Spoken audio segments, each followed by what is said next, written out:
tener mucho sentido, puede tener mucha lógica que se lleven a cabo ventas con pérdidas. Nos va a poder permitir una compensación de otros beneficios que se pueden tener en otras posiciones si, por ejemplo, algunas de estas se iniciaron en los mínimos del mercado COVID allá por marzo o abril de 2020. Es decir, a una exigencia de rentabilidad financiero-fiscal adicional por las expectativas de bajos retornos reales, le sumamos las ventanas de oportunidad que en ocasiones generan unos mercados bajistas. Cuando asistimos a fuertes correcciones de los mercados, como digo, se generan ventanas de oportunidad que hacen recomendable la venta de ciertos activos para aprovechar esas compensaciones fiscales. Este es el segundo aspecto, el segundo ámbito, y no sé si resulta paradójico, pero sí lo hemos observado en nuestra práctica profesional, y es que cuando hay correcciones en los mercados financieros, se incrementan las consultas sobre los aspectos fiscales, precisamente de materializar ventas. Pero es que además hay un tercer factor que tiene que ver con el normativo, tiene que ver con modificaciones tributarias, y de ahí el título.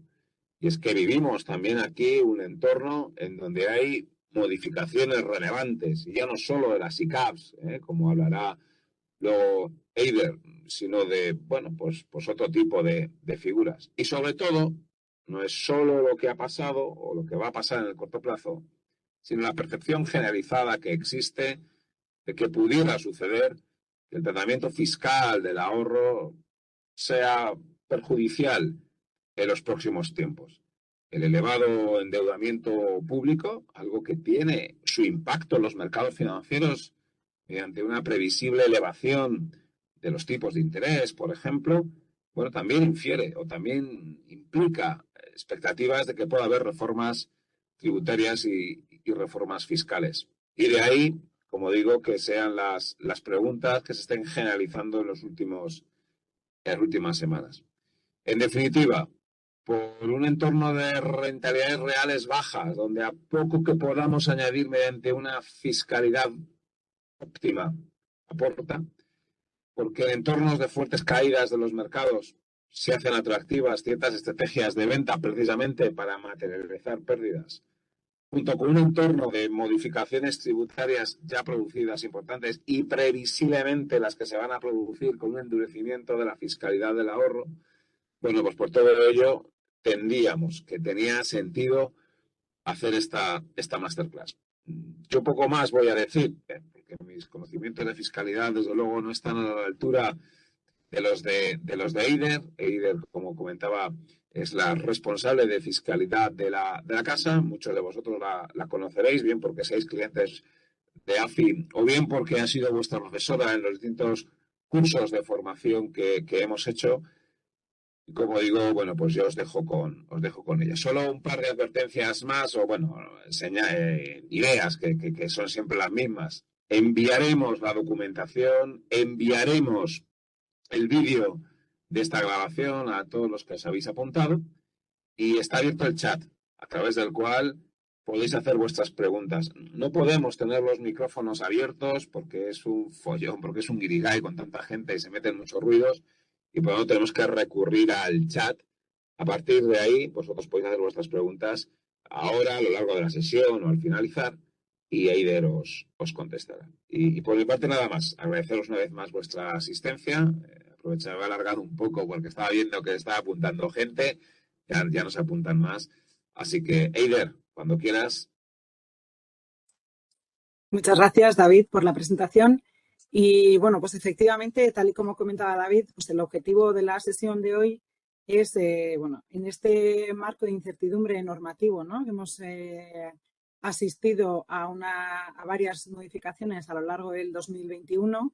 También se produjeron algunas modificaciones en el 2020, pero ahora lo que está en punta de actualidad, ¿no? Es ese libro blanco de la reforma tributaria que se publicó a principios de mes y que, bueno, pues da un poco una orientación. No son medidas, son recomendaciones, es importante recordar, pero que ya nos da un poco una orientación de cómo irán las modificaciones tributarias a futuro, ¿no?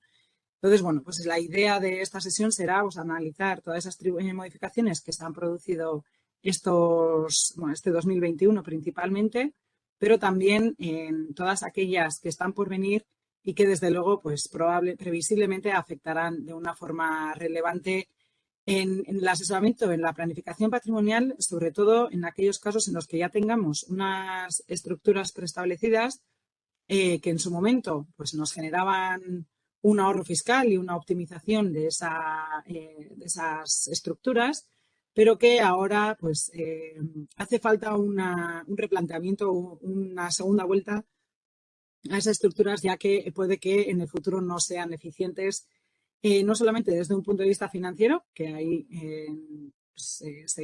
no aplicarán estas modificaciones, pero sí desde luego desde un punto de vista fiscal. Vamos a ahondar en algunos aspectos que ya pues, en el año en curso, que ya 2022 está un tanto avanzado y que ya probablemente la mayoría de vosotros hayáis sufrido en la actualidad, ¿no? Ya estamos en un momento en el que en la práctica ya han afectado esas modificaciones, pero además de eso, pues bueno, al final dejaremos los 2 puntos de más actualidad, que es el relativo al modelo 720, que, como sabéis, pues ha traído cola en relación al régimen sancionador, que incluso ha habido una sentencia del Tribunal de Justicia de la Unión Europea que ha puesto en duda no el modelo en sí, sino las consecuencias de no presentarlo. Y además de eso también pues veremos qué aspectos podríamos destacar de ese libro blanco que consideramos relevantes a efectos de esa planificación patrimonial, ¿no? Porque, como sabéis, pues se han introducido unas cuantas recomendaciones, 118 si no me equivoco, pero bueno, ahondaremos en todas aquellas en las que creemos que tienen mayor incidencia en esa planificación o en esa optimización fiscal de los patrimonios. Si os parece, he visto de soslayo que algún comentario ya salió por el chat. Yo, mientras presento, no puedo ver el chat, pero una vez acabemos con la presentación, retomaremos todas aquellas dudas y cuestiones y, si os parece, dejamos la ronda de preguntas para el final. En primer lugar, hablaremos de las SICAVs, más que nada porque ha sido una medida que entró en vigor, se recogió en la Ley de Lucha y Medidas contra el Fraude Fiscal, que se introdujo en julio del 2021, pero cuyas consecuencias en lo relativo a las SICAV entran en vigor el 1 de enero de 2022, ¿no? Ya estamos en marzo, una vez más, por lo tanto, pues en la mayoría de los casos ya estaremos al tanto de, ya lo habremos vivido en nuestras carnes, por decirlo de alguna forma, las consecuencias de las modificaciones en este sentido. Las SICAVs, un poco por dar un poco de contexto, ¿no? De dónde viene esta modificación que ha entrado en vigor este enero y dónde estaba el punto del ahorro con las SICAVs, porque al fin y al cabo, en la mayoría de los casos en los que preguntamos de cuál es la ventaja de las SICAVs, la mayoría de las respuestas suelen ser, pues no, tienen un tipo impositivo beneficioso, tributan al 1%. Pues bueno, todo eso es cierto, pero los fondos de inversión también tributan al 1%, ¿no? Entonces, a priori, no debería ser una ventaja competitiva respecto a otros productos de inversión que también pueden beneficiarse de ese régimen. Por lo tanto, para entender un poco de dónde viene esa necesidad de adoptar medidas, es relevante destacar por qué han sido tan utilizadas las SICAVs en esa planificación patrimonial y el porqué de esas medidas que se han introducido. Para analizar un poco esos atractivos de las SICAVs en la planificación patrimonial, pues hay que tener en cuenta 2 puntos de vista, ¿no? No solamente cómo tributa el propio vehículo, la SICAV en este caso, sino también cómo tributaría la persona física que invierta en esos vehículos. A priori, si analizamos la tributación de la institución del vehículo, decimos que tiene un régimen especial en el impuesto sobre sociedades. Ese régimen especial conlleva a que podrán tributar al 1%. Hasta el 2021 podrían tributar con el único requisito de que tuviesen como mínimo 100 accionistas. En el caso de los fondos de inversión se exige que tengan 100 partícipes, ¿no? Ese no es un requisito fiscal, es un propio requisito de la constitución del vehículo. Si no hay 100 partícipes, no hay fondo de inversión. Si no hay 100 accionistas, no hay SICAV. Por lo tanto, con la mera existencia de ese vehículo, automáticamente tributaban al 1% en el impuesto sobre sociedades. ¿Eso qué originaba? Eso originaba a que, bueno, eso por un lado en cuanto a la tributación de la institución. Por otro lado, el socio persona física de esa SICAV. Lo que tenemos que tener en mente es que si una persona física tuviese un patrimonio elevado en inversiones financieras, por ejemplo, pues, tuviese fondos de inversión, acciones de renta variable, en títulos de renta fija, además de eso, pues, ETFs o cualquier otra inversión, si invierte a título personal, todos los rendimientos, rentabilidades, etcétera, que se obtengan de esas inversiones tributarán en sede de la persona física, ¿no? En el IRPF, por lo tanto, en la base del ahorro entre un 19 y un 26%. Por otro lado, si en vez de proceder a una inversión directa en esos productos de inversión, y estamos hablando de un patrimonio relevante, lo que se solía acudir es a constituir ese vehículo, esa SICAV, y que fuera la SICAV la que invirtiera en esos productos de inversión, como pueden ser, pues como decíamos, renta variable, renta fija, con un mayor porcentaje de exposición a renta variable, con menor, pero en cualquier caso, todas aquellas rentabilidades, rendimientos, dividendos o cualquier rentabilidad que generaran esas inversiones tributan en sede de la SICAV a un régimen especial en impuestos sobre sociedades de un 1%. Eso hacía que para patrimonios elevados fuera atractivo constituir una SICAV y de esta forma, en vez de tributar en sede de la persona física en el IRPF, que fuera el vehículo propio el que tributara por las rentabilidades y rendimientos o plusvalías que generan esas inversiones. Para ello, como no, pues como hemos comentado, era requisito mínimo que existieran 100 accionistas, ¿no? Y por lo tanto, pues se daban situaciones en las que pues una persona o un grupo pequeño de personas ostentaban prácticamente la totalidad de la participación de la SICAV, pues el 95 o 99%, y que después existieran pues, otros 95, 99 accionistas con una participación simbólica. Pues, o comprar una acción, pues eran lo que se les denominaba los mariachis, ¿no? Que tenía una participación simbólica en esa SICAV simplemente para llegar a ese número mínimo de 100 accionistas. De esta forma, en el caso en el que el objetivo fuera la acumulación, es decir, que toda aquella rentabilidad, plusvalías que se obtuvieran, se fueran reinvirtiendo en productos de inversión y no se hicieran llegar al socio persona física en forma de dividendo, seguiría tributando a ese 1%. Si hubiese un reparto, no. Si hubiese un reparto, al final la tributación sería la misma, ¿no? Porque al final el vehículo tributaría al 1%, mientras que el socio persona física, al recibir dividendos de la SICAV, tributaría en el IRPF por esos dividendos. Entonces, bueno, esto está previsto en aquellos casos en los que hubiese una intención o una vocación de acumulación.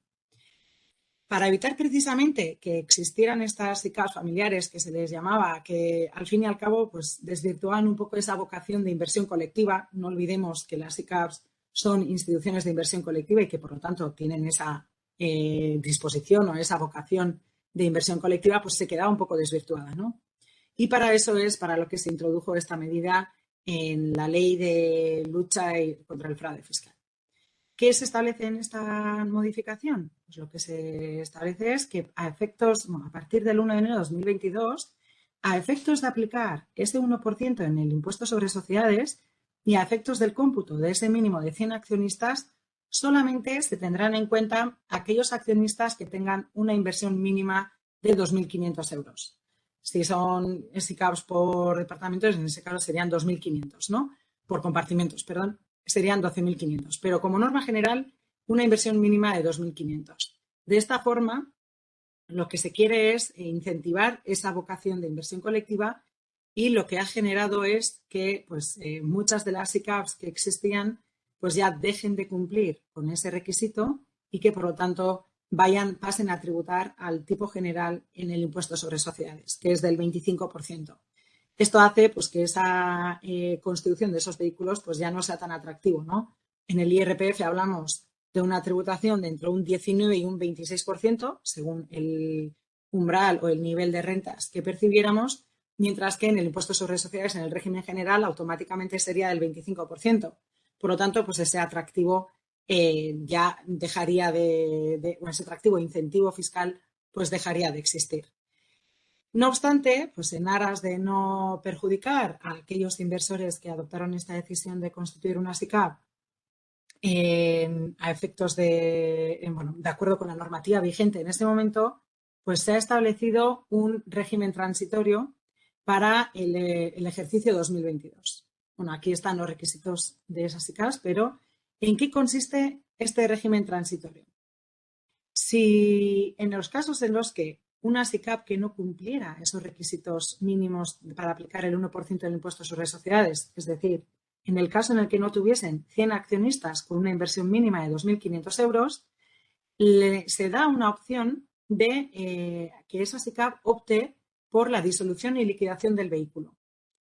En el caso en el que se opte por esa disolución y liquidación del vehículo en el 2022 y se disuelva, se podrá aplicar el régimen de diferimiento, el régimen de traspasos que aplican los fondos de inversión para para aquel importe de la liquidación de la SICAV, siempre y cuando se reinvierta en instituciones de inversión colectiva españolas que cumplan los requisitos para aplicar ese tipo impositivo reducido del 1%. En estos casos, por lo tanto, tendremos este año 2022 solamente para tomar esa decisión. Si a lo largo del 2022 no se adopta el acuerdo de disolución y liquidación de la SICAV, pasará automáticamente a tributar al 25% al tipo general del impuesto sobre sociedades. Además de eso, pues una vez se haya adoptado el acuerdo de disolución y liquidación de la SICAV, tenemos un plazo de 6 meses para proceder a la cancelación registral de esa SICAV, ¿no? Eso nos lleva prácticamente pues, a más tardar a mediados de 2023, porque si tenemos todo el 2022 para adoptar el acuerdo de disolución y liquidación, después tenemos 6 meses para proceder a la cancelación registral, pues en un umbral máximo dispondremos hasta junio de 2023 para cancelar registralmente esa SICAV. Además de eso también se establece en caso de acogerse a este régimen transitorio, se establece una exención en el ITP-AJD, en la modalidad de operaciones societarias, para el caso de la liquidación. La liquidación de cualquier tipo de sociedad, ya sean SICAVs, ya sean una SL, una SA, conlleva tributación por la modalidad de operaciones societarias, ¿no? Un tipo impositivo del 1% que debe satisfacerse. En este caso, no obstante, si se acogiera a este régimen transitorio, esa liquidación no tributaría en operaciones societarias. Y además de eso, seguiría tributando al 1% hasta que se liquide esa sociedad. Además, se había establecido un plazo de comunicación a la CNMV en este enero de la intención de disolverse o liquidarse de esas SICAVs. No se exigía que en enero se adoptara el acuerdo de disolución, pero sí que se comunicara esa intención.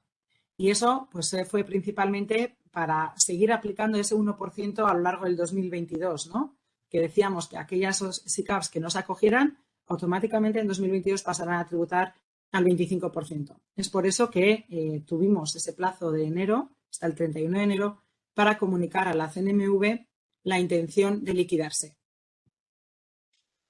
Como vemos, pues estamos todavía en proceso de realizar un análisis del impacto que ha tenido esta medida, ¿no? En la medida en la que hasta enero teníamos el plazo para comunicar a la CNMV, ver un poco cuál ha sido la tendencia de las SICAVs en España, que ya habíamos visto en los últimos años que había un decrecimiento del número de SICAVs existentes en España, pero desde luego después de este año, pues muchas más que se liquidarán o que se transformarán en otro tipo de sociedades, como pueden ser una SL, sin todos los requerimientos que supone ser un vehículo regulado, ¿no? Por la CNMV.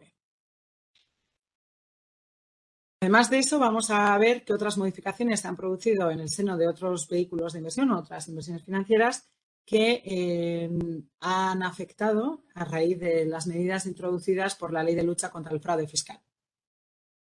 Las primeras de ellas, la relativa a la SOCIMI. La SOCIMI, las sociedades de inversión inmobiliaria, como norma general, tributaban al 0%.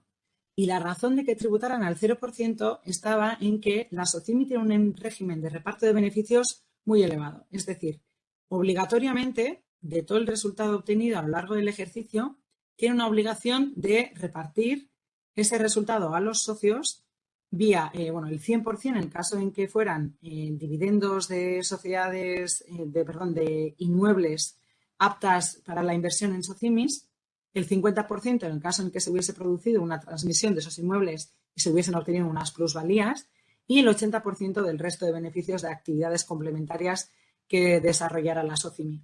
De esta forma, la razón de que la SOCIMI tributaran al 0% residía en que, en la medida en la que tenían ese régimen tan estricto de reparto de beneficios, se asumía que en el propio año los socios serían los que tributarían por los beneficios. De esta forma, se evitaba también esa doble imposición que se pudiera poner de manifiesto al tener esta obligación de reparto de los beneficios. No obstante, a raíz de la entrada en vigor de dicha norma que hemos comentado antes, ahora se establece una tributación del 15% sobre los beneficios no distribuidos. Eso hace que, en cualquier caso, tengamos en cuenta que el régimen de reparto de beneficios sigue siendo el mismo y que, por lo tanto, la mayoría del resultado de la SOCIMI se reparta a los socios. Pero sobre aquel beneficio que no se haya distribuido, tendremos una obligación de tributar al 15%. Por lo cual, pues ya habría que hacer un análisis de si esas SOCIMI constituidas con el fin de beneficiarnos de este régimen o de esta tributación del 0% sigue siendo óptima o no, ¿no? En función del nivel de tributación del socio y en función del nivel de rentas que generen esas SOCIMI. Por lo tanto, pues procede realizar un análisis pormenorizado, caso por caso, de si con esta tributación del 15% sobre los beneficios no distribuidos, este vehículo sigue siendo o no atractivo para generar ahorro fiscal. Esta medida, a diferencia de las ICAPs, entró en vigor ya el 1 de enero de 2021, por lo tanto, bueno, ya un poco tarde, pero sigue siendo relevante tomar decisiones en este sentido. En esta misma línea en el que analizamos el impacto de vehículos canalizadores de inversión inmobiliaria, también ha habido modificaciones en cuanto a las sociedades beneficiarias del régimen especial de las entidades de arrendamiento de viviendas del impuesto sobre sociedades. El impuesto sobre sociedades prevé un régimen especial para aquellas sociedades que tengan inmuebles destinados al arrendamiento de viviendas. Si tenemos inmuebles destinados a otro tipo de arrendamientos, ya sean locales comerciales, naves industriales, etcétera, no les resultaría de aplicación, ¿vale? Entonces, solamente para aquellos casos en los que tengamos inmuebles destinados a arrendamiento de viviendas. ¿Qué se exigía para aplicar este régimen especial? Pues primero, que tenga como mínimo 8 inmuebles, por lo tanto, para aquellos patrimonios que tengan inmuebles en su patrimonio, pero que no alcancen los 8 inmuebles destinados al arrendamiento de vivienda, no podrían beneficiarse de este régimen. Y además de eso, bueno, que el periodo mínimo de arrendamiento de cada uno de esos inmuebles fuera de 3 años y también se prevé la posibilidad de realizar actividades complementarias. En esos casos, en el régimen anterior, lo que se establecía era una bonificación del 85% de todos esos ingresos por arrendamientos en el impuesto sobre sociedades. Por lo tanto, patrimonios elevados, personas físicas que tuviesen un parque inmobiliario relevante, en su momento, ¿no? Con el régimen anterior, pues era valorable si compensaba o no constituir una sociedad, canalizar o colocar en esa sociedad los inmuebles y destinarlos al arrendamiento de viviendas de tal forma que pudiéramos aplicar esta bonificación del 85%. No obstante, se introdujeron modificaciones también en este sentido y ahora esa bonificación, que hasta ahora era del 85%, ha pasado a ser del 40% a partir del 1 de enero de 2022. ¿Esto qué hace? Pues que tengamos que reflexionar sobre la optimización, si realmente obtenemos una optimización desde el punto de vista fiscal de esas rentas, ¿no? Vamos a suponer que es una persona física, tiene los inmuebles directamente sin que haya una sociedad constituida. En ese caso, en el IRPF tenemos dos opciones. Si obtenemos esos alquileres por arrendamiento de vivienda, insisto en que solamente aplicará para los de arrendamiento de vivienda, ya que si son otro tipo de arrendamientos no tenemos ningún tipo de bonificación ni en el impuesto sobre sociedades, ni en el impuesto, ni en el IRPF. Si tuviésemos una inversión directa del inmueble desde la persona física, lo que obtendríamos al recibir arrendamientos serían rendimientos de capital inmobiliario. Y supongamos una renta de 100. En el IRPF también existe una bonificación del 60% para aquellos casos en los que tengamos inmuebles arrendados. Por lo tanto, aplicando esa bonificación, pues ya partiríamos de una base imponible de 40. A ello, aplicando la escala de gravamen, para este ejemplo hemos partido del tipo máximo de la base general, ¿vale? Que en el caso de que la comunidad autónoma no hubiese adoptado su propia escala, estaríamos hablando de un 47% de tipo marginal. En esos casos, aplicando ese tipo máximo del 47%, tendríamos una cuota de 18,80 y, por lo tanto, como resultado neto, es decir, el ingreso por alquiler menos lo que pagaríamos de impuestos, pues nos quedarían 81,20 euros. Por otro lado, no obstante, cuando tenemos, si en sede de la persona física se puede considerar que tenemos una actividad económica de arrendamiento de inmuebles, para lo cual se exigirá que una persona contratada a jornada completa que se dedique al arrendamiento, a la gestión de esos arrendamientos, no tendremos ninguna bonificación, tributará en la base general del IRPF al tipo marginal máximo para este ejemplo, 47%, por lo tanto, un resultado neto después de pagar impuestos de 53. ¿Qué sucedería, no obstante, si las inversiones, en vez de ostentarlas directamente desde la persona física, las colocáramos en una sociedad al que le resultara de aplicación el régimen especial de entidades de arrendamiento de vivienda? Con el régimen anterior, que hemos comentado que procedía a aplicar una bonificación del 85%, tendríamos una renta de 100, aplicando esa bonificación nos generaría una base en el impuesto sobre sociedades de 15 y aplicando el tipo impositivo del impuesto sobre sociedades del 25%, pues la cuota sería de 3,75. Por lo tanto, un resultado neto después de pagar o satisfacer el impuesto sobre sociedades sería de 96,25 euros. Pero ahí no acaba, ¿no? Porque eso sería la tributación solamente en sede de la sociedad. Pero supongamos que esos beneficios queremos hacerlos llegar al socio. Esa sociedad tendría que pagar un dividendo, el socio persona física recibiría ese dividendo e integraría ese dividendo en la base imponible del IRPF. Eso sí, esta vez en la base del ahorro, lo cual no tributará ya al 47% en la base general, sino que tributará pues, entre un 19 y un 26.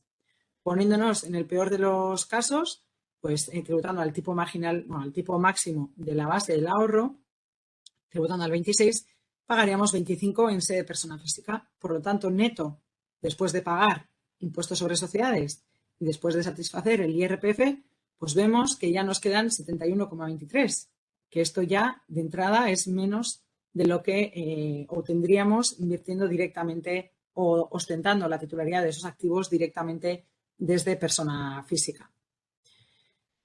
Ni qué decir en el régimen actual, ¿no? Con la modificación que ha habido ahora y la reducción de la bonificación del 85% al 40%, pues aquí nos queda aplicando lo mismo, es decir, bonificación del 40% y una cuota del 25%, un tipo impositivo del 25%, y después de satisfacer también los dividendos al socio y tributando en el IRPF, nos quedarían 62,90 euros netos de los ingresos por alquiler recibidos, mientras que en el régimen general, sin aplicar ningún tipo de bonificación en impuestos sobre sociedades, pues nos quedaría un neto de 55,50, ¿no?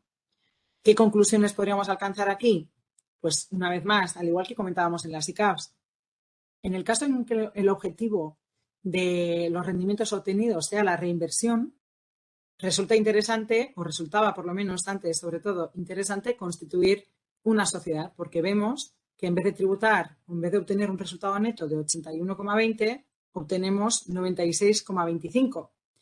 Pero si el objetivo no es la reinversión y es el reparto de esos beneficios al socio persona física, pues ya vemos que en una participación directa, o mejor dicho, en una inversión directa en inmuebles, aplicando la bonificación de las viviendas, tendremos un resultado neto superior al canalizado a través de la sociedad. Por lo tanto, una vez más, pues se pone de manifiesto que es difícil en el ámbito tributario sacar conclusiones genéricas, ¿no? Y que hay que ir a un análisis caso por caso, pero que desde luego hay que analizar bien cuál es la finalidad, si es la acumulación o si es la obtención de beneficios en sede persona física, para que tengamos una visión global y tengamos en cuenta la tributación global en sede de la sociedad y en sede de la persona física. Por lo tanto, con este régimen nuevo, pues vemos que en el caso en el que el reparto sea el objetivo, pues ya estamos percibiendo un rendimiento neto inferior, aunque nos beneficiemos del régimen especial de arrendamientos de viviendas.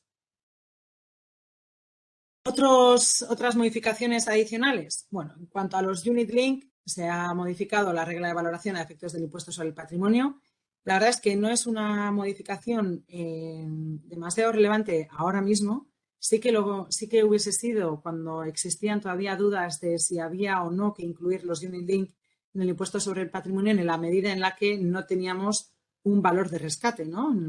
Cuando teníamos no podíamos disponer o no podíamos rescatar esos importes localizados en el Unit Link, pues podía generar dudas de si debía tributar o no. Pero bueno, ahora esas dudas ya fueron resueltas hace tiempo con consultas vinculantes de la Dirección General de Tributos y también varias resoluciones y sentencias, pero bueno, ahora a efectos de matiz, pues en el impuesto sobre el patrimonio, en vez de aplicarle la regla de los seguros de vida en los cuales deben valorarse por valor de rescate, pues ahora debe declararse por la provisión matemática.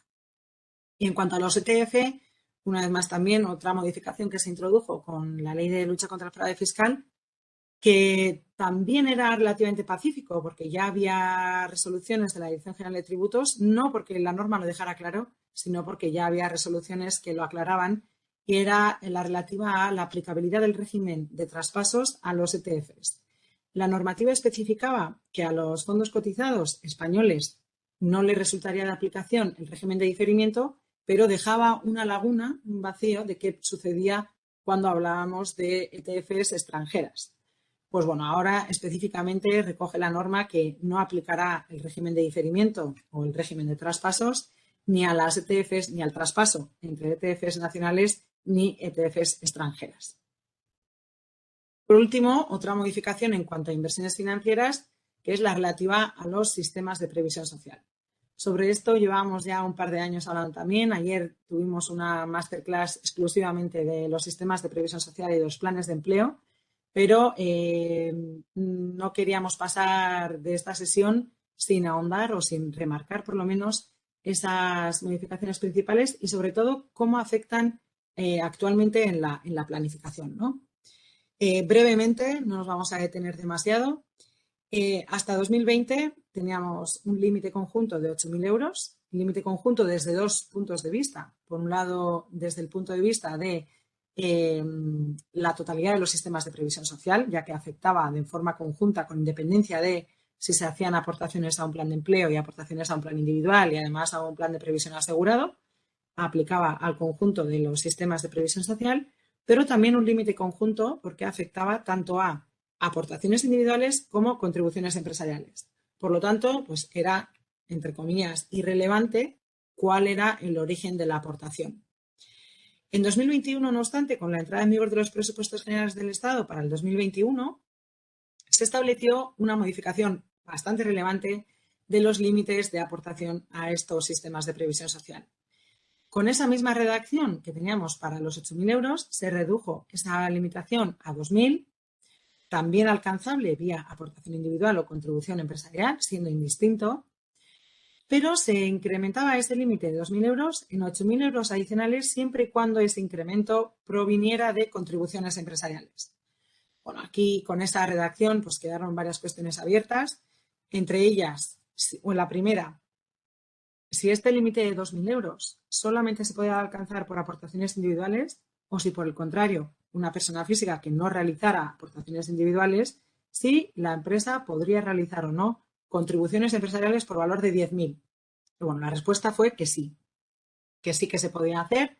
Por lo tanto, este límite de 2.000 es indistinto para una fuente u otra. Y la segunda cuestión que quedó abierta y que ha suscitado bastante inquietud y muchas preguntas y dudas a lo largo del 2021 era la relativa a qué se entiende por contribución empresarial. Aquellos regímenes de retribución flexible se considera contribución empresarial, esa aportación individual, o cómo se interpretaba eso. Bueno, nos pasamos todo 2021 intentando dar respuesta a esta pregunta y la verdad es que no quedó claro o a nadie le quedó claro y pues nadie quiso pues, tocar la puerta de la Dirección General de Tributos, no fuera que la respuesta no fuera halagüeña, ¿no? Pero bueno, sin haber sido necesaria esa respuesta en lo largo del 2021, ha habido otra modificación de cara al 2022, con la entrada en vigor de los presupuestos generales del Estado para el 2022, en las que se vuelven a modificar esos límites, se limita una vez más las aportaciones individuales a 1.500 euros y se establece un límite adicional de 8.500 euros incrementales, siempre y cuando esas 8.500 euros provengan de, y aquí está el matiz importante, contribuciones empresariales o aportaciones del trabajador al plan de empleo.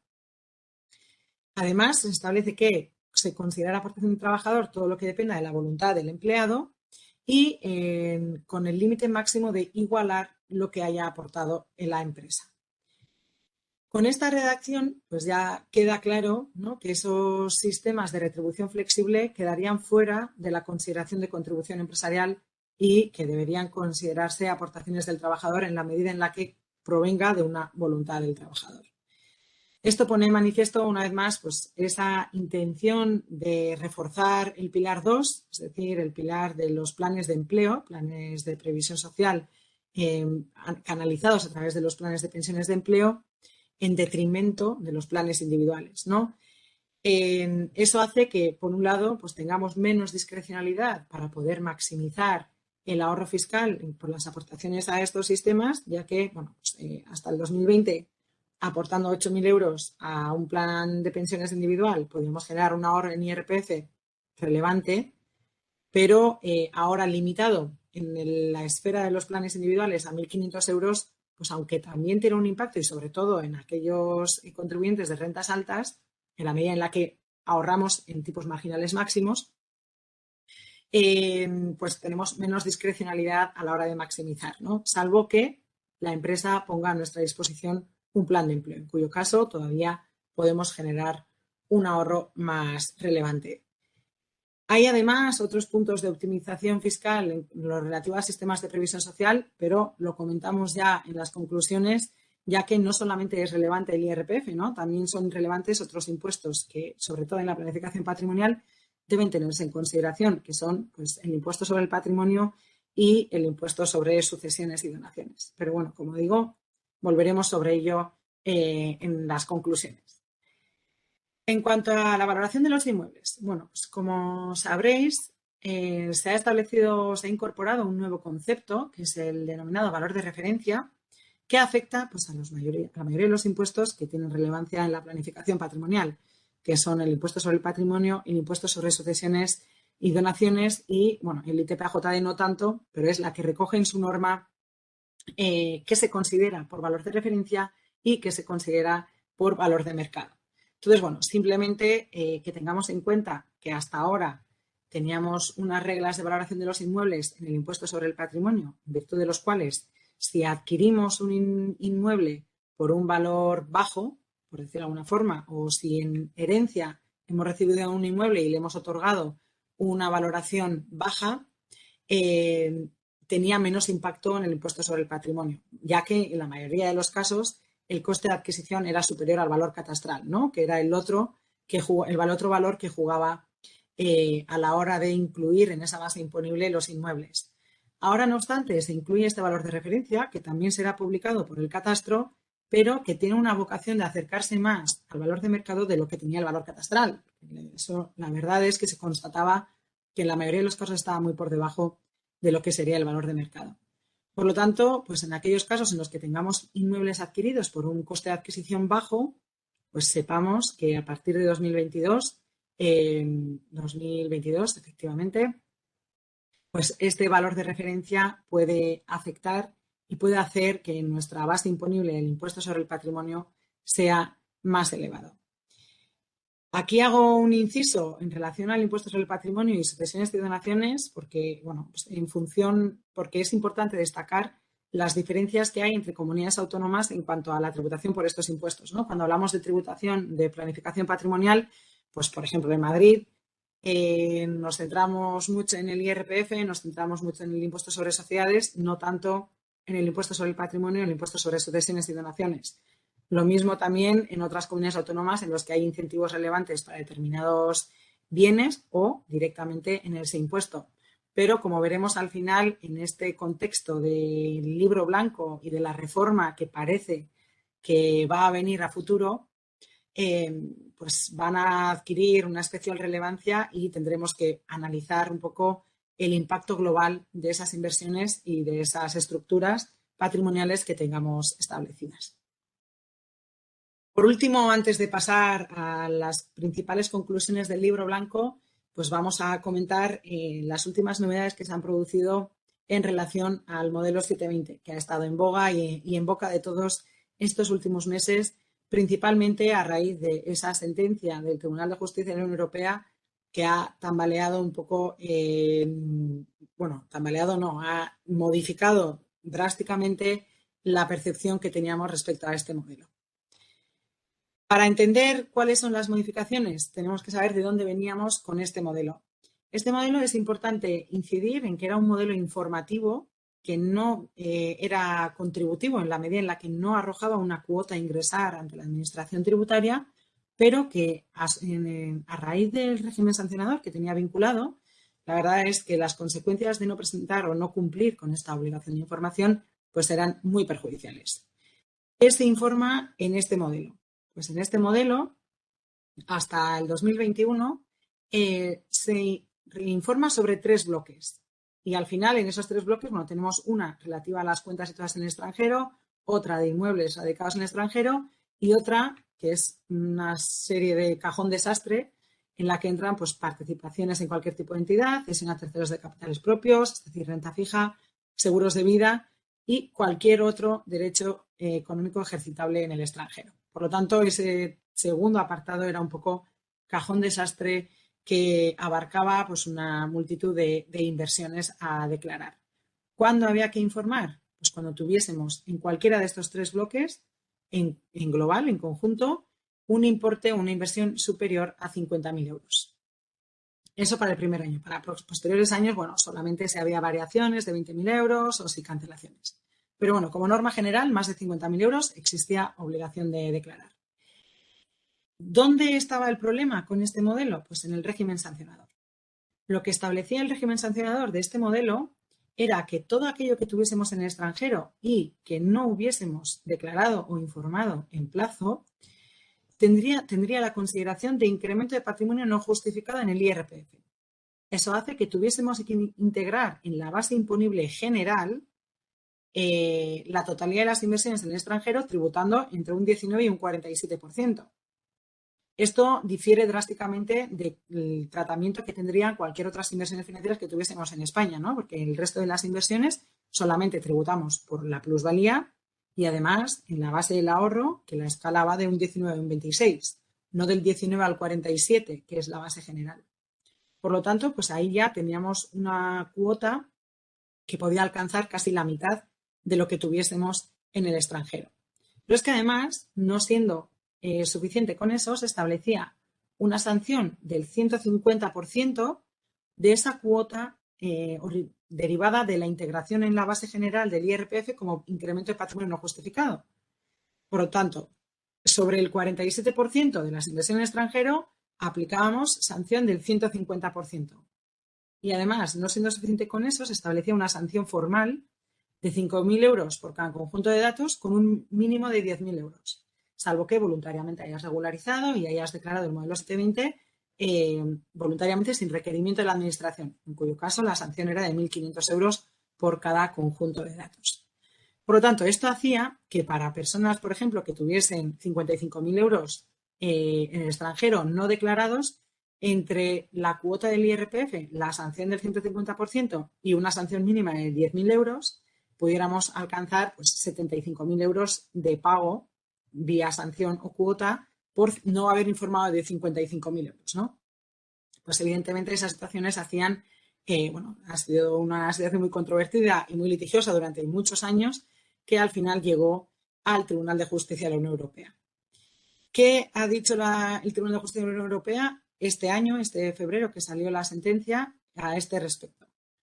Bueno, consideró que el régimen sancionador que se establecía en relación con la no presentación de este modelo correspondía o consistía en una restricción a la libre circulación de capitales, ¿no? Porque confería un tratamiento muy diferencial y mucho más perjudicial a aquellos inversores que tuviesen inversiones en el extranjero frente a aquellos inversores que tuviesen inversiones solamente en España. De esta forma, pues entendía que se restringe esa libertad de circulación de capitales. Y a su vez, pues establecía que consiste en una medida desproporcionada, a pesar de que la finalidad de buscar la eliminación del fraude fiscal fuese legítima, pero que consiste en una medida desproporcionada y confiscatoria. Y además de eso también se considera que quebrantaba uno de los principios básicos dentro de la imposición, que es la prescriptibilidad, ¿no? Como norma general, todas aquellas deudas tributarias prescriben a los 4 años, pero en este caso, en la medida en la que, con independencia de en qué año hubiésemos recibido esas rentas, por el mero hecho de no haber informado sobre esos bienes, tuviésemos que integrarlos en el IRPF, pues quebrantaba ese principio de prescriptibilidad. A raíz de eso, ¿qué ha sucedido? Este marzo, el 31 de marzo es cuando finaliza el plazo para presentar este modelo 720, pues aprovechando una norma que se introdujo para modificaciones en el impuesto sobre sociedades, se introdujo también la eliminación del régimen sancionador específico vinculado al modelo 720. Por lo tanto, el contexto actual en relación con el modelo 720 es que sigue existiendo esa obligación de informar. Además, se añadió también un apartado adicional relativo a las criptomonedas que en principio entraba en vigor de cara al ejercicio 2021 y por lo tanto este 2022, antes del 31 de marzo de 2022, existiría a priori obligación de informar sobre esas criptomonedas, pero bueno, pues al final no se ha llegado a publicar la orden que aprueba el modelo 720 con las modificaciones, el apartado y los datos necesarios relativos a las criptomonedas. Por lo tanto, queda pospuesto para el 2023. Es decir, aquellas criptodivisas que tengamos a 31 de diciembre de 2022 sí que habrá que informarlas antes de marzo de 2023. Y como decíamos, pues ahora ese régimen sancionador tan perjudicial se ha derogado y aplicará el mismo régimen que aplica a cualquier otra declaración informativa sin perjuicio para la administración pública.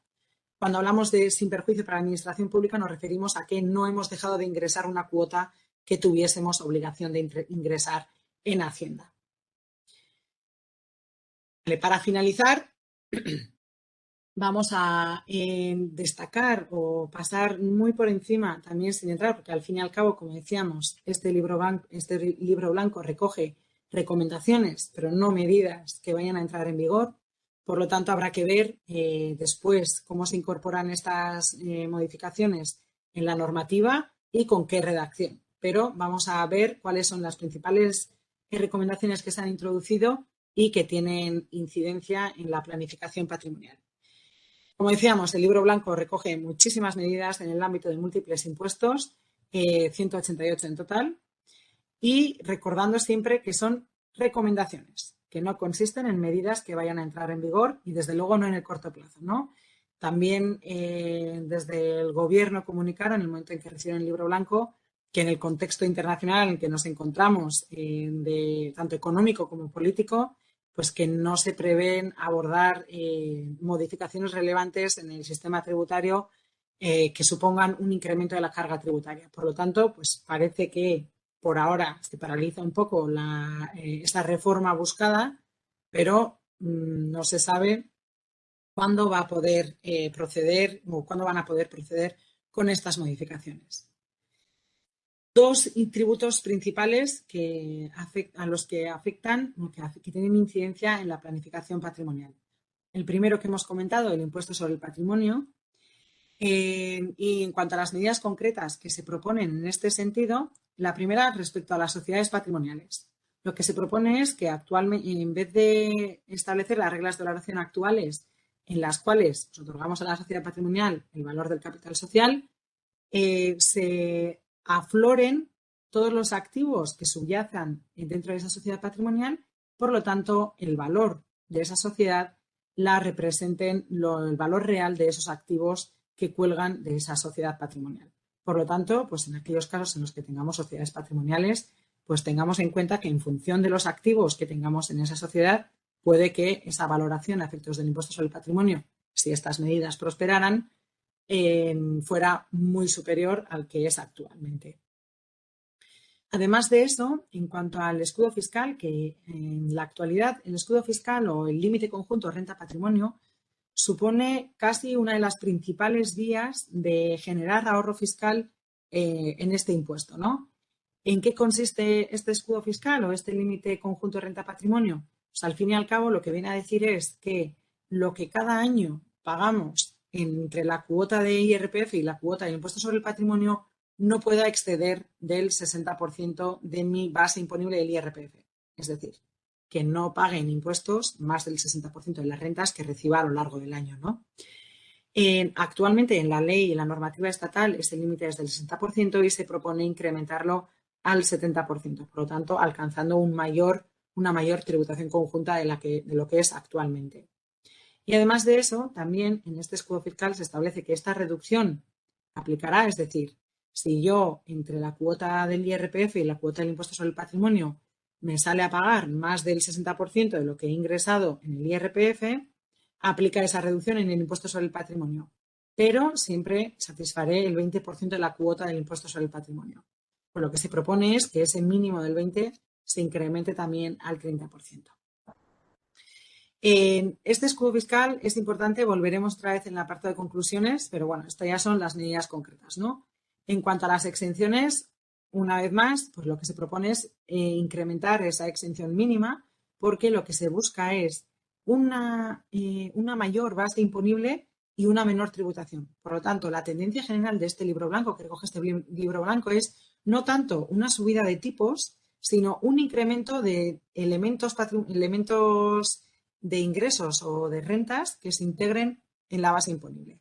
Por lo tanto, en ese sentido, y recogiendo medidas para valorar adecuadamente todos esos activos, pues lo que establece es una exención mínima superior también. También a la que la base imponible sea mayor, pues una exención superior. Y en cuanto al régimen de empresa familiar, pues una revisión exhaustiva de la eficiencia de esa medida y de cumplimiento de esos requisitos. Y en cuanto a la tarifa, bueno, pues se recomienda una reducción de tipos en general, ya que, como decíamos, ante una mayor base imponible, pues con unos tipos impositivos inferiores podría alcanzarse esa optimización de la recaudación. En cuanto al impuesto sobre sucesiones y donaciones, no obstante, bueno, se propone eliminar el concepto de ajuar doméstico, que ha tenido también cierta litigiosidad en los tribunales y ha habido varias sentencias del Tribunal Supremo que ya han desvirtuado un poco la tributación vía ajuar doméstico. Y además de eso, bueno, pues incrementar las reducciones familiares y las exenciones de cara a incrementar también las bases imponibles. En la misma medida que el impuesto sobre el patrimonio, pues se establece una mayor base imponible y mayores reducciones a su vez.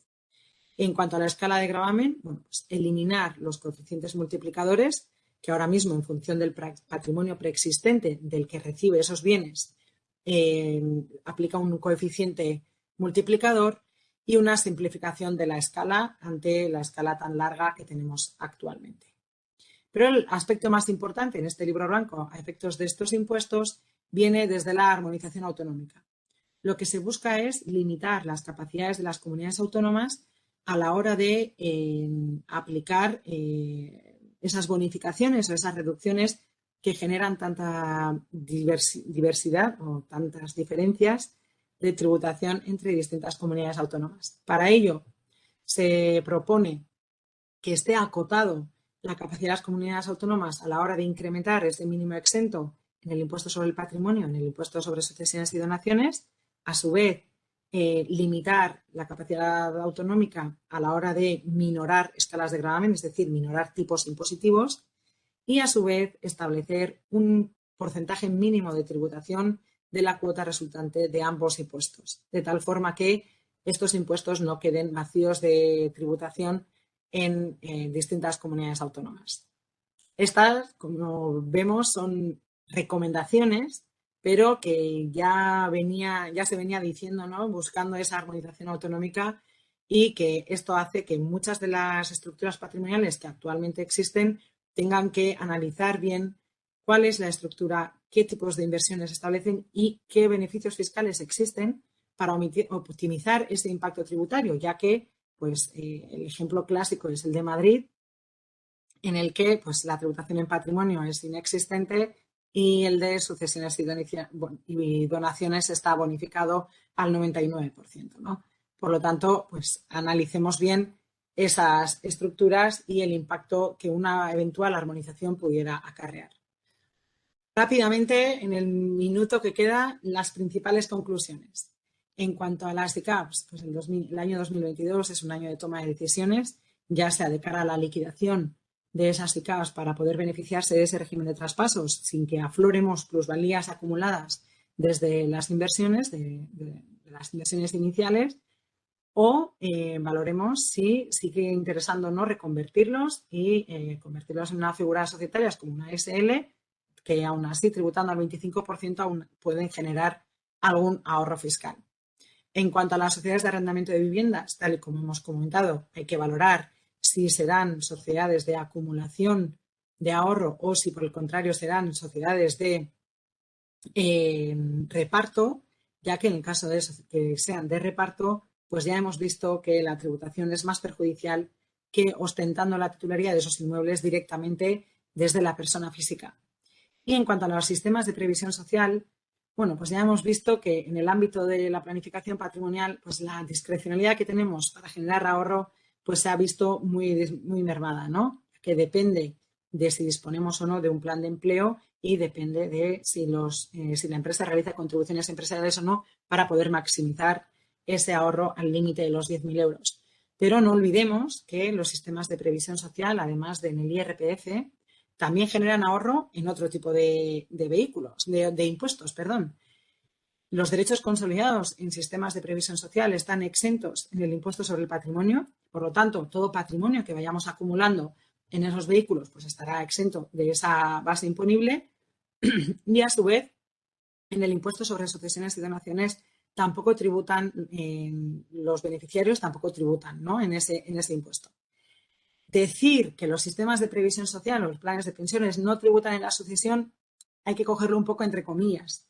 No tributa en el impuesto sobre sucesiones y donaciones, pero no olvidemos que el beneficiario tributará en el IRPF en la base general. Por lo tanto, bueno, es un beneficio, pero hay que cogerlo un poco con puntillas y calcular efectivamente cuál será el impacto. A futuro, en vista de las modificaciones que puede que vengan, pues tenemos que tener en cuenta la valoración de las sociedades patrimoniales, la recomendación sobre la valoración de las sociedades patrimoniales. Por lo tanto, adquiere especial relevancia que analicemos el concepto de actividad económica y que valoremos si en el caso concreto se cumple o no con esos requisitos para que se entienda que realice una actividad económica y por lo tanto no sea considerada una sociedad patrimonial. Y además de eso también la importancia del escudo fiscal. En ese límite conjunto renta-patrimonio que hemos comentado, es relevante que valoremos si nos interesa o no generar ingresos o no. Cuanto más ingresos generemos, es decir, si invertimos en renta variable que genera dividendos, esos dividendos entran en la base imponible del IRPF, por lo tanto, cuanto mayor base tengamos en IRPF, mayor será la tributación conjunta de renta-patrimonio. Mientras que si en vez de invertir en renta variable que reparta dividendos, invertimos en fondos de inversión, que esos dividendos que reciba el fondo se reinvierten en otras inversiones, de esta forma no generamos base imponible en el IRPF y, por lo tanto, menor será la tributación conjunta entre renta y patrimonio. Y, por último, en cuanto a las empresas familiares, ante una eventual armonización fiscal del impuesto sobre el patrimonio y de sucesiones y donaciones, pues es momento de pensar y plantear si interesa o no realizar donaciones en vida, si interesa o no establecer, bueno, heredar, esto no es una decisión que dependa de nosotros, ¿no? Pero sí establece, valorar si consideramos irrelevante o no, interesante o no, realizar donaciones, siempre teniendo mucho cuidado con los puntos de conexión entre en casos de donación y en casos de herencia, ya que recordemos que en los casos de herencia se tributará por la totalidad de los bienes que recibamos en la comunidad autónoma donde tenga residencia el causante, es decir, el que fallezca, mientras que en el caso de donaciones se tributará como norma general, salvo en caso de inmuebles, en la comunidad autónoma donde resida el donatario, es decir, el que reciba los bienes. Caso de herencia, en comunidad autónoma del que fallece; en caso de donación, comunidad autónoma del que recibe esos bienes. Por lo tanto, tengamos en cuenta esos puntos de conexión para valorar si antes de que se produzca una armonización fiscal es interesante o no, o podemos beneficiarnos o no de alguna ventaja en ese impuesto. Hasta aquí, más o menos, con las conclusiones que podríamos alcanzar relativas a los aspectos importantes que más inciden en esa planificación patrimonial. Voy a abrir el chat y la ronda de preguntas y, antes de nada, disculpadme por estos 4 minutos de exceso en el tiempo. Vamos a responder a algunas de las preguntas, no creo que nos dé tiempo a todas, pero vamos a ello. En el libro blanco, sí, se encargó desde el Gobierno en cuanto a la selección de los miembros del comité de expertos, pues no voy a entrar, que desconozco la verdad cómo ha sido el proceso y mejor no vamos a entrar. Vale, sí, el fraude fiscal.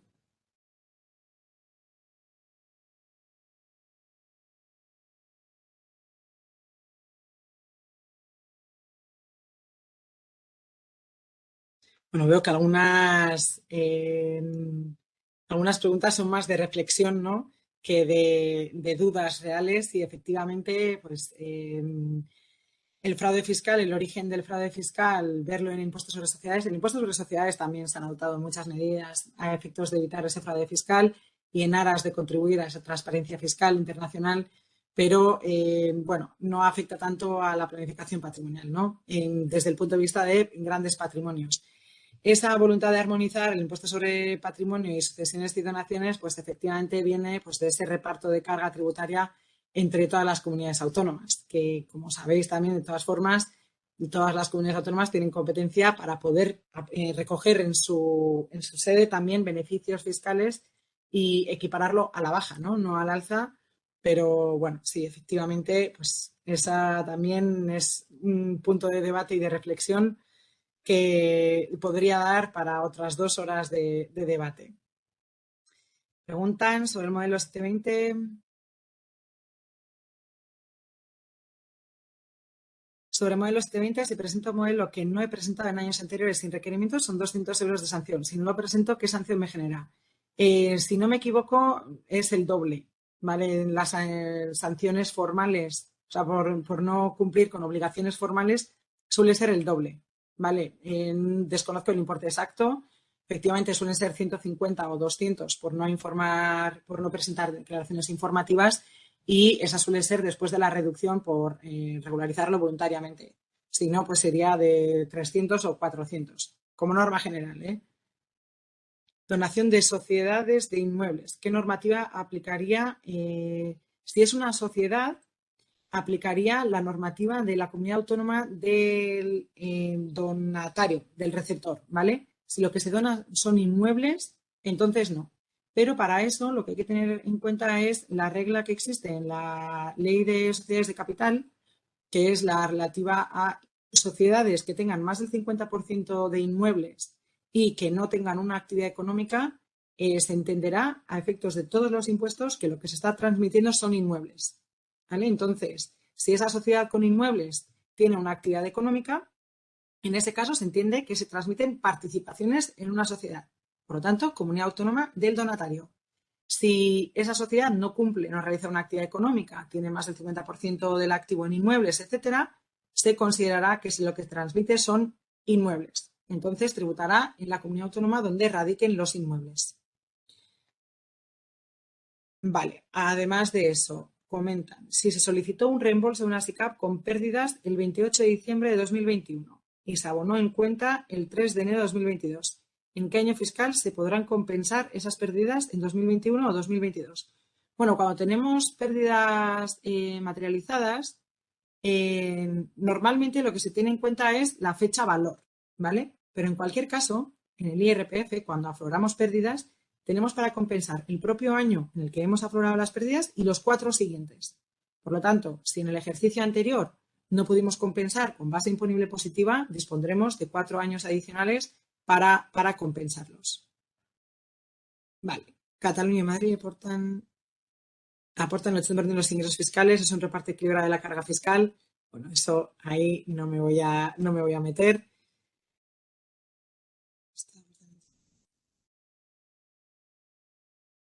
Y otra última de debate también, que tampoco me voy a meter ahí.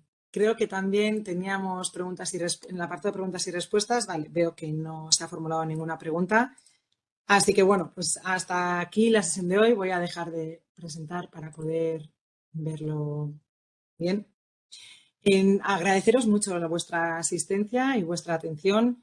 Y bueno, nada más que deciros que estamos a vuestra total disposición. Cualquier duda, cualquier aclaración, más que encantados de contestar, y por supuesto que asistáis a cualquier otra webinar o cualquier masterclass que os resulte de interés. Muchísimas gracias y nos vemos en la próxima. Un saludo.